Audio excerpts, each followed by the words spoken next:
Olá pessoal, meu nome é Tauan, sou do time de assessoria acadêmica da Dreams e eu venho agora de uma recente experiência de como é morar na Inglaterra. Passei um mês lá e eu fiz questão de ficar 2 semanas em uma cidade pequena e 2 semanas em uma cidade grande, porque todo mundo pensa em Londres como primeira opção, né? Então cola nesse vídeo porque eu vou mostrar essa diferença para vocês.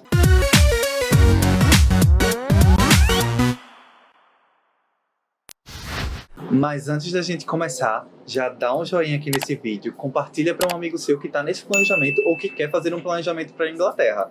Então, antes da gente falar sobre as cidades, vamos entender um pouco sobre como é o protocolo para entrar na Inglaterra. Hoje, um aluno brasileiro que quer ir para a Inglaterra, ele tem a permissão de entrar e permanecer estudando por até 6 meses sem precisar de um visto prévio. Você apenas precisa comprovar o tempo da sua viagem, onde você vai ficar e quanto você está levando para se manter durante todo esse período.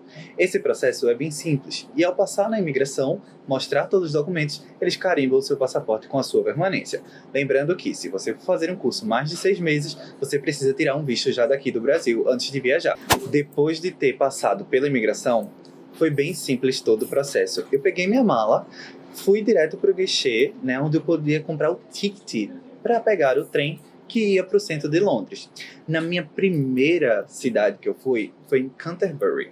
Canterbury é uma cidade que fica próxima de Londres, Fica ali nos arredores, cerca de 55 minutos de distância. Mas primeiro, como eu cheguei no Heathrow, eu precisei pegar um trem para Londres e de Londres ir para a segunda cidade, que era que eu ia passar essas primeiras 2 semanas do meu curso. Canterbury fica no sudeste da Inglaterra e fica localizado no condado de Kent. Hoje é o principal centro religioso do Reino Unido e, consequentemente, isso porque abriga o arcebispo de Cantuária. Canterbury é uma cidade pequena, tem cerca ali de 43 mil habitantes, então você se sente mais acolhido, é uma cidade mais acolhedora, não tem aquela rotina tão agitada. Morar numa cidade pequena tem suas vantagens, por quê? Porque você consegue fazer muitas das coisas andando e você também consegue explorar um pouco mais da cultura da Inglaterra. Você não vai ter um impacto tão grande de sentir a rotina mais agitada ou alguma programação que vai exigir muito esforço de você, porque a cidade é muito tranquila e você consegue visitar os principais pontos turísticos andando. E muitas vezes são gratuitos esses passeios. Alguns passeios que eu posso recomendar para você fazer em Canterbury é visitar a Catedral de Canterbury. Você também pode visitar o Westgate Garden. E essa posição de Canterbury é estratégica, porque você consegue visitar outras cidades que ficam ali na parte litoral da Inglaterra, como por exemplo Dover, onde você consegue visitar um castelo, e também os Dover Cliffs. E se atentando um pouco agora ao custo de vida, por estar numa cidade menor, eu não gastei com transporte, tá? Não utilizei ônibus, não utilizei trem, não utilizei nenhum recurso de transporte e nem bicicleta quando eu estava nessa cidade. Porque muitas coisas eu conseguia fazer andando. Da minha escola, que era Stafford House, eu conseguia ir andando até o centro da cidade cerca de 10 minutinhos. Às vezes poderia até ser mais rápido se você anda um pouquinho mais rápido do que eu. E dentro desse processo todo, o que eu gastava era com alimentação e lazer. Aqueles lazeres que eram pagos, como por exemplo a visita a algum local específico que era entrada privada, então você teria que pagar, mas não era nada tão caro. E a alimentação, que geralmente eu consumia em supermercado, comprava refeições já prontas, comprava o meal deal, que inclusive no nosso perfil da Dreams no TikTok e no Instagram tem lá um vídeo falando como economizar na Inglaterra. No final dessas 2 primeiras semanas, eu gastei no total para as 2 semanas por volta de 150 libras com a alimentação em Canterbury. Então não é um valor tão alto, considerando aí que se fosse para passar um mês lá, eu conseguiria economizar mais do que um aluno que fica 100% do tempo numa cidade grande. Se você for comer em restaurantes, a comida sempre vai ter um valor um pouco mais alto do que comprar essas refeições prontas no mercado. Então, cerca de 9, dependendo da refeição que você comprar. Já cheguei a ver refeições que eram 8 pounds, tá? Então, 8 libras aí era uma refeição que eu conseguia encontrar, mas geralmente a média era ali em torno de 10 pounds, dependendo do que você ia comprar. Eu experimentei diversas opções de comidas diferentes, como por exemplo, comida tailandesa, comida mexicana, comida italiana. Então, assim, se você quer experimentar comidas de diferentes culturas, reserva uma graninha a mais aí só para esses tipos de refeição, tá certo? Com a questão de lazer, muitos passeios eram ao ar livre, então não precisava pagar. Inclusive, nesse dia que eu visitei a catedral lá de Canterbury, eu não paguei a entrada, porque a escola estava fazendo um passeio naquele dia e levou os alunos de forma gratuita. Então, não precisei pagar essa entrada. Então, na hora de verificar com sua escola, verifique quais passeios sua escola tem disponível. Como foi que funcionou o meu curso de inglês lá em Canterbury? Eu fui para a escola Stafford House, como eu falei para vocês, fiz um curso de General English, ou seja, eu entrei num curso de inglês e essa minha turma era baseada no meu nível após o teste de nivelamento. No primeiro dia de aula, eu fiz um teste de nivelamento, eles viram qual era o meu nível e assim me alocaram numa turma referente àquele nível que eu estava. A minha habilidade no speaking é mais baixa do que no listening. Não tem problema, eles olham num contexto geral, porque você faz tanto a prova de gramática quanto uma prova oral lá na hora para eles verem qual é o melhor nível para você, tá certo?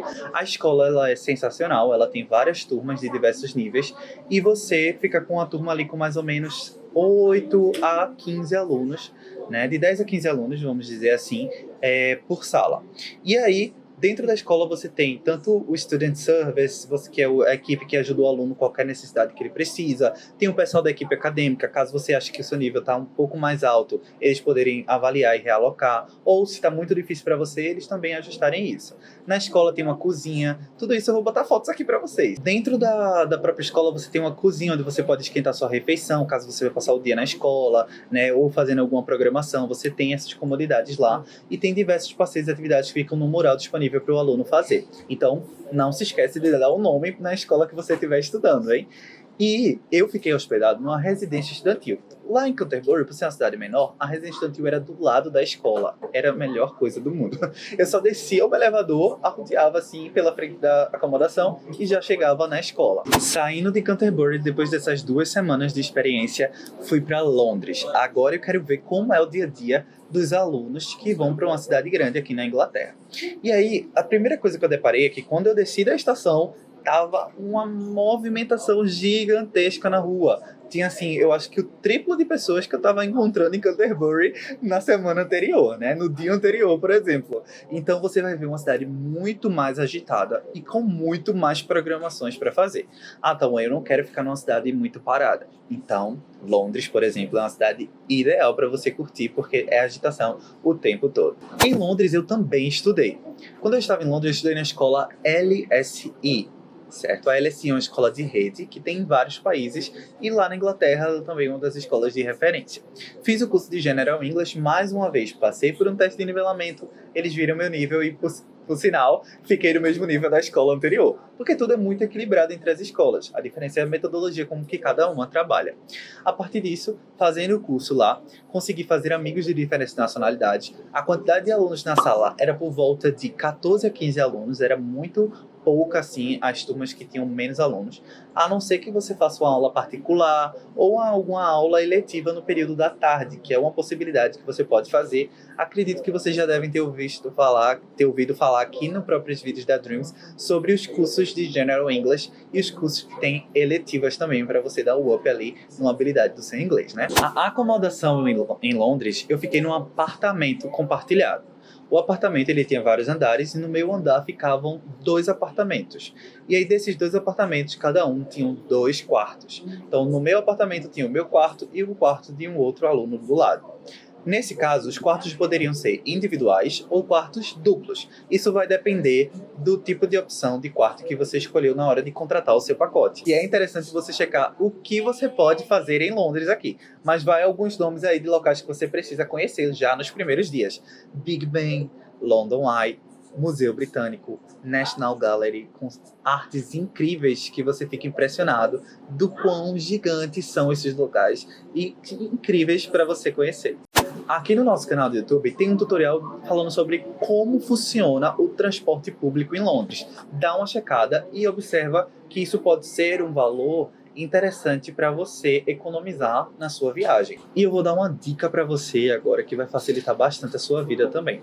Você pode comprar os tickets para cidades diferentes, como por exemplo Brighton, Liverpool, você quer ir para Cambridge, quer ir para Canterbury, você pode comprar isso pelo Trainline. É um app, vou botar o slogan aqui para vocês. Esse app facilita quando você quer simular. Eu estou em Londres e quero ir para algum lugar.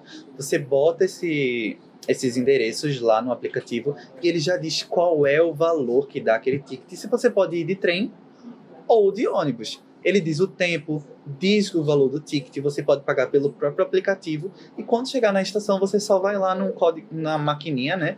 Digita o código do seu ticket que você comprou e ele lhe dá o ticket físico. E às vezes você nem precisa ter o ticket físico. O próprio aplicativo lhe dá um QR Code que você escaneia lá no metrô, no trem, e ele já libera a sua entrada. Então é bem tranquilo e esse aplicativo pode te ajudar bastante. E aí o que é que acontece? Você tá em Londres, como funciona o custo de vida, Tawan? No meu caso, eu tive que arcar com o transporte público, porque você precisa usar o metrô, a depender se você escolher uma acomodação que é bem no centro, porque aí você vai fazer tudo andando também, né?